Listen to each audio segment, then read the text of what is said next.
Welcome back to today's episode. We're going to be diving into rehab budgeting and building out a statement of work as a part of what we call the big four of project management. We talked last episode about inspecting properties, but this one's going to dive really deep and show you how to walk a property or inspect it in under an hour and hit within about 95% accuracy. The thing I always kind of crack up about is when you also see people walking around properties and kind of staring around, not taking any notes, not having an iPad, and then just kind of blurting out a number. We're going to be the opposite of that because, ironically, those people are usually off by tens of thousands of dollars and wonder why their projects aren't profitable. Again, it's not really going to be a recap, but it's going to be a seamless continuation of how do we dive into budgeting for renovations of all sorts.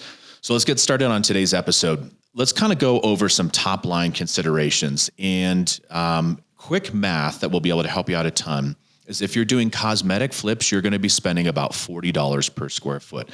Again, for context, this is Metro Denver. This is 2023. Labor prices are ebbing and flowing a little bit. Material prices are ebbing and flowing a little bit. But for cosmetic properties and projects, you're going to be spending about $40 a square foot. When you jump into more significant rehabs, you're going to be spending about $65 or so per square foot.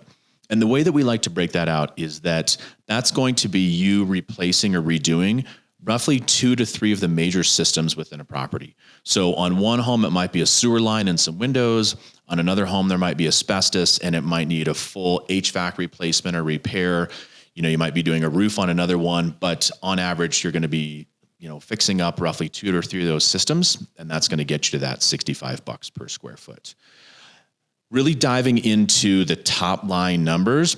Again, I kind of joked opening the episode about somebody wandering around and kind of budgeting inefficiently, in my opinion. You really want to focus on the major systems. Clients are typically going to spend an average of 60% of their rehab budget on one of 6 main areas. So we're going to go over those right now. You're going to want to really take out a pen and a pencil, put some notes in your phone, whatever you need to do to take down these specific information pieces. The first one is the sewer line. That's definitely going to cost you potentially tens of thousands of dollars. So you're going to want to sewer scope every single property. I know a lot of times people are out there dealing with wholesalers. There's a lot of people at an inspection and you're not able to do a sewer line inspection or a sewer line scope. That's okay, but in my opinion, you have to budget for that. The next one is the roof. We're actually talking obviously high 4, low 5 figure investments on updating roofs. Definitely something that's going to cost you a pretty penny. So as long as you know it up front, that's no problem. You can budget and put it into your rehab budget accordingly. Definitely jumping down into windows. You're going to want to replace those windows really unless they're within 5 to 8 years old. They need to be double pane windows. There can't be cracking within the windows. There can't be seals that are broken. You're also going to want to really consider the HVAC systems. So that's your furnace, your boiler, your air conditioner. If those are more than, again, 5 to 8 years old, you're going to want to replace those because typically when you're putting out a finished product, you're going to get beat up in inspection. So again, that's all kind of coming into that 60% budget. The other main area, or 2 areas, I should say, actually, are electrical and plumbing. So maybe kind of to give it context, what we're not talking about is keeping a kitchen in its existing format, not really moving things around, just taking old outlets out, putting new outlets in, old faucet out, new kitchen sink faucet in. That's not going to break your bank, and we'll teach you how to budget that accordingly in our fixture and finish package. But what I'm talking about is when you're moving things around, when you're adding bathrooms, when you're finishing out a basement and you're needing to rewire, the basement, when you are moving things around, you're adding a master suite. Those are definitely things that are going to, obviously not break the bank per se, but definitely have you spending a lot more money on renovations. And the last thing is asbestos. In Colorado, you're looking at asbestos in 1940s properties through 1980s properties. And it can be at various parts of the home. So definitely can be in the old school, 1950s looking linoleum tile. If it's 9 inches by 9 inches, there's a good chance there's going to be asbestos in there. It can actually be in the drywall compound, and it can also be on the ductwork.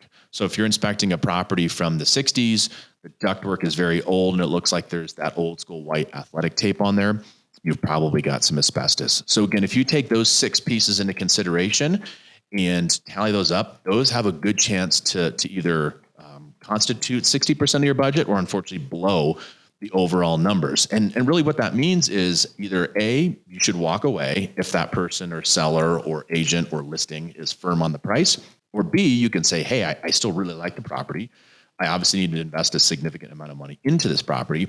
I just need it for a lower price. So it just helps you from a negotiation standpoint. So those are key when doing rehab budgeting and figuring out, okay, how much is this thing going to cost? We definitely want to dive into kind of breaking out cosmetic versus a full flip, whether it's a townhome, whether it's a single family property, or whether it's a really big condo. So for us, we really don't get lucky, in my opinion, to do too many cosmetic flips. And by cosmetic, that typically means you are only changing out carpet and flooring, paint, maybe updating some fixtures and finishes. But in general, the kitchen is in good shape. You're not doing cabinets, countertops, flooring. You're keeping the hardwood floors. You're, again, keeping the home for the most part in roughly the same condition, but you're just doing kind of some minor updates. We love those when we get them, but we just normally don't find that good of a deal on those. There's definitely some people that try to flip at volume. And so for them to make maybe $10,000 or $15,000 on a project and be in and out in a month is a good deal. We always say be leery and be careful on that, because either A, if we didn't budget properly, your whole profit is probably gone, or B, if you've got carrying costs and you're borrowing from private lenders or hard money lenders, 1 month of having that home for one extra month on your books, that can kind of evaporate your profit. So just be careful on the cosmetics. But when you get them, they're great opportunities. Diving into a full flip. So again, that is way, way down the line from the cosmetic that we just described. And that is where you're updating 2 or 3 major systems. You're finishing out basements. As we discussed earlier, you're spending $60 to $65 per square foot. So you want to really just put yourself in the right mindset when I'm budgeting. Am I doing a cosmetic or am I doing a full flip? And also you can really dive into smaller multifamily properties. So typically properties that are 4 units and less, you can still use a lot of the same fundamentals and philosophies to help you budget properly. The next episode actually coming up, we're going to dive into our fixture and finish package, and that's how are you fixing it up and what are you making it look like, because that'll also dictate your budget as well. But stay with us for the next episode because we're going to dive in a little bit deeper. Another question that we always get asked is when to do permits. So the way that we look at it in Colorado is if you're doing what they call like for like, and it's just standard swap outs, you actually typically don't need to pull permits. So think of, I'm updating a kitchen. I'm taking all the old stuff out. I'm putting in new stuff, but I'm not moving sink from location A to location B, or I'm not rewiring the kitchen, or I'm not adding new HVAC, or I'm not finishing a basement, putting in egress windows. When again, you're just kind of taking old stuff out, putting new stuff in the exact same location. You typically don't need to pull permits. Kind of one caveat to that, and we'll do this a lot of times, is you can do an interior remodel. And it can be, again, kind of that like for like, simple swap out. But let's say the roof shot. We'll definitely pull a permit on the roof. And that's a really smart thing to do. It's good for resale, gives your buyer peace of mind, helps with warranties. So you can do individual line items when you're looking at it from a permit perspective. When you dive into, should I pull a permit on the entire project? That is when you are moving things around. You're moving the kitchen from the left side of the house to the right side of the house to help with the flow and the layout. You are finishing a basement and it's got maybe those little old school basement windows that we all grew up with for people that were in this, 60s, 70s and 80s. Now they need to be 9 square feet. You need to cut them all the way down and make it so that you can crank that window open and somebody can get out in case of a fire. And actually, more importantly, the window well needs to be deep enough so that a firefighter could get in with an oxygen tank on their back. So those are things that you definitely want to start pulling permits for. You're going to want to factor in typically a couple of extra weeks of renovation timeline. The good news is from the budgeting perspective, you're only talking about a couple $100, typically $1,000 or less to pull those permits. So it's normally not a cost that makes it prohibitive. You need to be really careful from the timeline perspective. If you think about it on average, if their holding cost is $5,000 a month and you're adding an extra month to the project, you just need to factor that in up front. So on average, we normally pull permits right now, currently in 2023, and if I look back over the last couple of years, probably about 50% of the time. Because again, we're doing a lot of like for like swap outs. And then if we are going down that road, we're going to want to pull permits. Each city and county within metropolitan Denver is also a bit different. The city and county of Denver in particular is in my opinion, unfortunately, understaffed. And so it takes longer to pull permits. Working in cities like Arvada, Englewood, Centennial, Adams County, those folks definitely have, in my opinion, a little bit more properly staffed departments. And so they can get you through permits a little quicker. Kind of just something to put a pin in. Again, we're doing what we call property redevelopment. And so that is taking properties and fixing them up. We're not usually adding on an addition on the back. We're not popping the top, which means taking the roof off and adding a second story. We're definitely not doing new builds, and we're not doing scrapes. So it can be very lucrative, but it's not our sweet spot. So just kind of keep that contextually in the back of your mind, that when you're thinking of these numbers, it's for kind of as in place fix and flips. Let me give you another thing to really think about. I know we've mentioned it. It's a common theme. Do not over improve for the back end resale price of your property, or ARV, which stands for after repair value. And I'm going to give you a perfect example. Is we just finished a condo in the Cap Hill neighborhood, which is by the Capitol, Cap Hill, obviously. And we're listing it for $375,000. So fixed up, there were not a lot of other comps in that area that were, one, just fixed up in general, and two, barely looked like they were a true, beautifully done fix and flip. And so instead of using our kitchen cabinet designer and doing custom cabinets, we bought the cabinets from Home Depot. And the quality is still really, really good, especially for that price point, but you don't need to pay that extra money to have the kitchen cabinet designer come in. You don't need to have custom kitchen cabinets. You don't need to have some of the bells and whistles on that. And that actually saved us about $3,000 in material costs. And we bought them that they were readily available. And so actually you could get the project done faster. The lead time on those types of cabinets when we use our designers is normally between 2 and 3 weeks for stuff that's relatively standard and essentially in stock.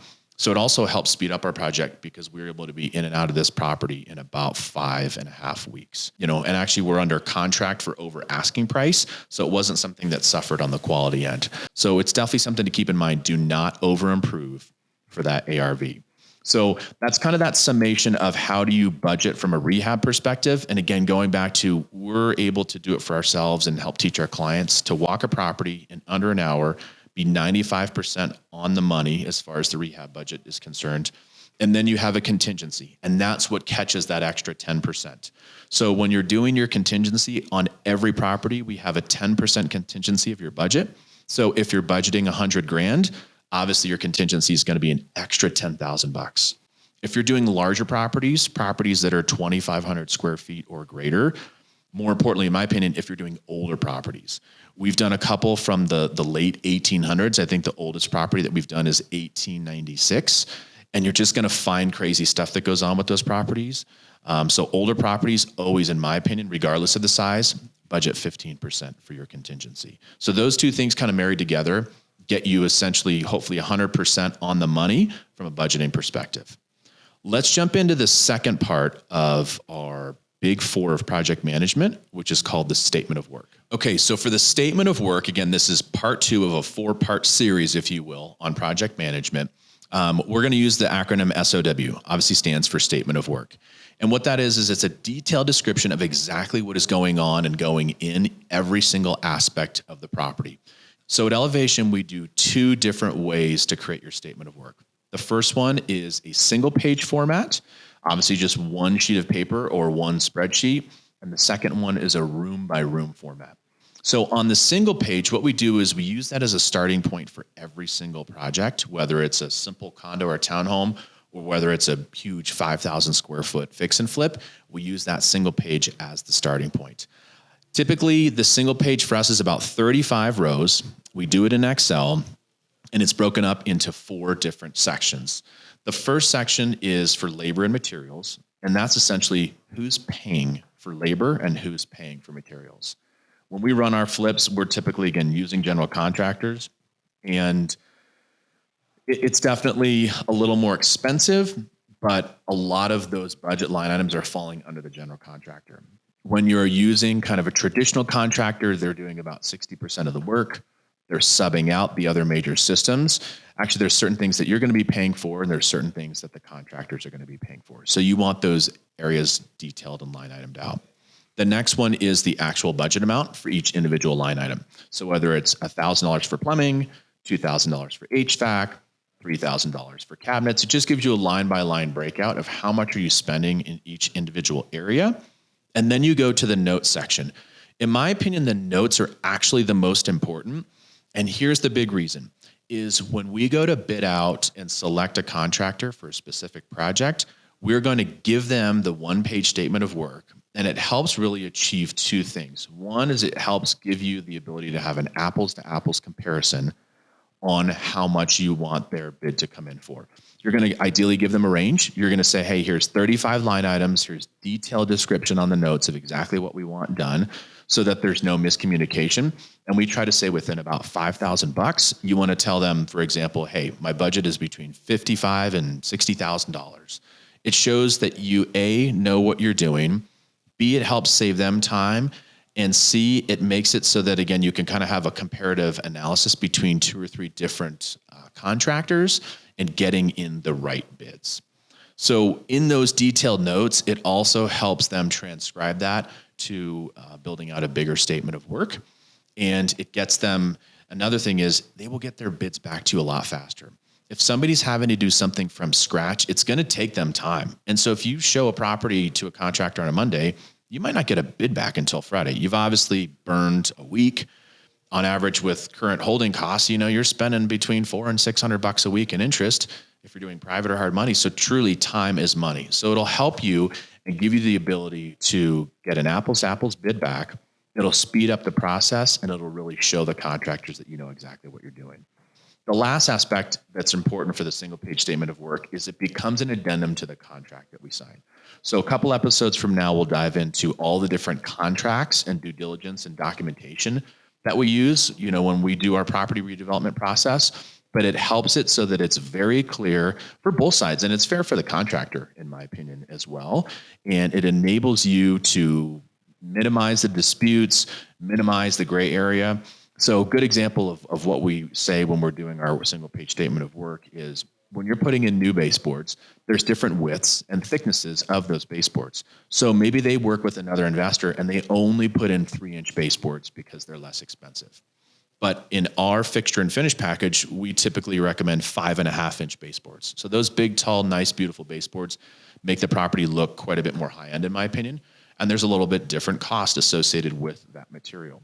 So if you don't have that in your statement of work, they might just A, put in 3-inch baseboards, or B, you're going to have kind of an issue when it comes to, timing from a budget perspective of, okay, I got to pay this first draw, and they thought it was 3 versus 5, that's a big discrepancy.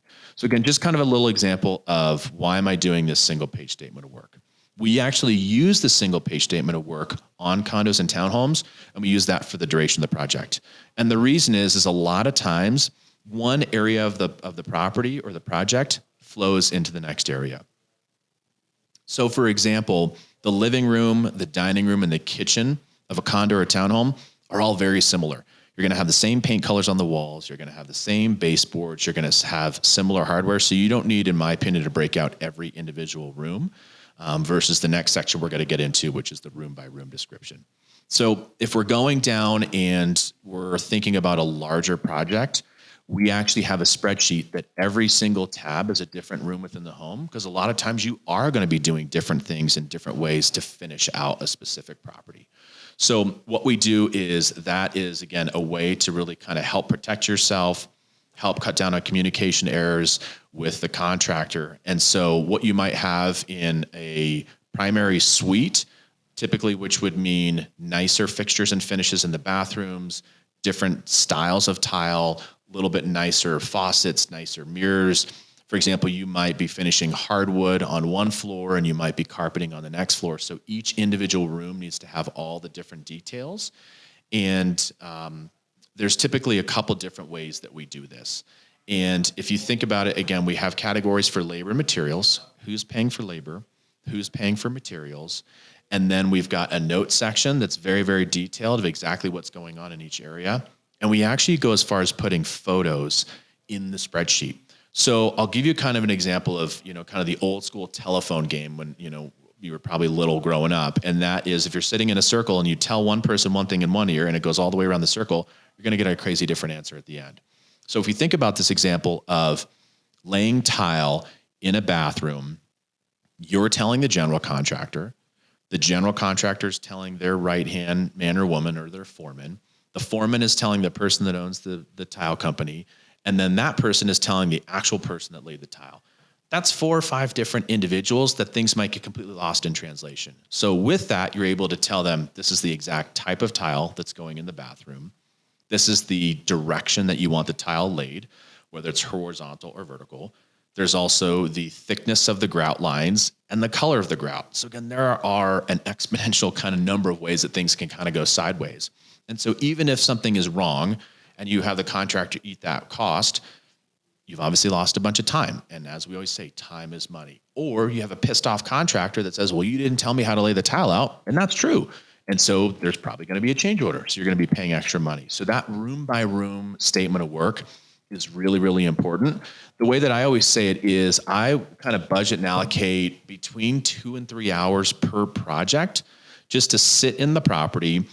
Seems kind of cheesy, but I just bring a camping chair, bring the laptop. We're lucky. We're at a point where we've got a phenomenal project manager and he handles that for us. But when I was doing this myself, put on some music and just go room by room, sit in that room and look at all the different aspects of the property and detail and dial in exactly what you want done. Another kind of, pro tip or flip tip, as we call it, is pick the way that your brain works the best. And I actually go from the top of a room and scan down to the bottom. Or if your brain works a little differently, work at the bottom of the room and kind of scan up. You'll be super surprised and shocked at the amount of details that you'll either catch or miss if you don't think about it that way. If you just kind of come into a bedroom and say, okay, well, what am I going to do? You might just miss some of those details. So again, kind of go top to bottom or bottom to top, whatever you like better. And I think it really helps you from a budgeting standpoint and building out that statement of work. So again, kind of think about a 2 to 3 hour time frame. You will save yourself so much heartache, brain damage, and money in the future by just spending those 2 or 3 hours up front. The other thing that we do at Elevation is we just order them off of Amazon, but we've got rainbow colored, so they're stupidly bright. You can't miss them, but we have hanging folders at the project. And so in those hanging folders, we'll dive into all the different aspects of what we put in there. But essentially, we take that statement of work and we put it on site at the project in a hanging folder. So that, again, you're trying to cut out communication errors or time errors of what the person laying the tile or the person that is setting out the kitchen cabinet design. So you have everything on site. So they don't have to then call their boss, and then that boss has to call the general contractor, and then that person has to call me, and maybe I'm on vacation, and things should work far more seamlessly. So again, have everything on site, have it in the folder, and it helps you really keep things dialed from a statement of work perspective and, really let you know exactly what's going on. We kind of talked about it, but what we do is we actually do that as a kickoff to the meeting. So a lot of times we'll have our general contractor, the subcontractor, everybody involved, and everything kind of reverts back and goes back to that folder. So the one thing you're going to want to do with a single page statement of work when you have them in those hanging folders is you're going to want to take off the price. So really it's just kind of helps protect the contractor because it's really none of their subcontractor's business who's getting paid what. As long as you've predetermined what the budget is, you guys have agreed upon it, you've signed that contract, you're good to go. So you want all the detailed notes and descriptions in that single page statement of work, but you really do not want the pricing. The detailed room by room statement of work, that actually doesn't have any area for pricing in our software in our form. So not really to worry, but kind of the end takeaway message is leave that on site. Inherently, sometimes things will get trashed, especially when you're doing drywall. Stuff will get taken off the walls. It won't get put back up properly. I would put that back up. If you need to fill out a new scope of work, put that back up, and it's a way to help just kind of keep the process going consistently. Again, saves confusion, saves time, saves energy, and hopefully saves you money. So a couple final thoughts as we wrap up this first episode in the Big Four of project management, as we've said, on rehab budgeting and scope of work. In my opinion, they're really key to running things successfully so that you can do it at scale. And I want to really help our audience out that was going to be with us from where I started of kind of a one-person company to a small couple-person company where we're at now, or if you are farther ahead than we are and running scale and doing flips in multiple markets, having in-house crews, having multiple project managers. In my opinion, one project manager can run 6 to 7 projects at once and run them really efficiently. But you've got to do it by having the rehab budget dialed and the really detailed scope of work on every single project. The other thing is, don't get lazy. I know it's tough. We've got an amazing contractor that we work with. I think we're on like our 23rd project with him for either our company or our clients' flips. Don't get spoiled. Don't get lazy. Redo this every single time. And the great thing is when you get a crew that has familiarity with you, they'll actually know and maybe catch mistakes where you screw up. And they'll save you time and energy. Another perfect example is one time we went and we get our paint from Sherwin-Williams, and they transposed the 4-digit code that corresponded to the specific paint, and they got paint and it was purple. And they knew before they even put it on the walls, obviously Elevation doesn't paint their bedrooms purple. So something got screwed up at the paint store. So they can catch things if you have that rinse and repeat type system. So having that dialed in is really, really important. The way we always kind of joke is people say, well, why aren't you guys doing something on HGTV? To me, it's because we are organized and we don't have a lot of drama. I mean, there's definitely disagreements, but there's not times where we're pissed off and screaming at contractors and they're screaming at us. If you have an organized and a well-oiled machine and a system that's going to help with, brain damage, organizational issues, communication issues down the line, and it's going to help, again, save you time, which is also money.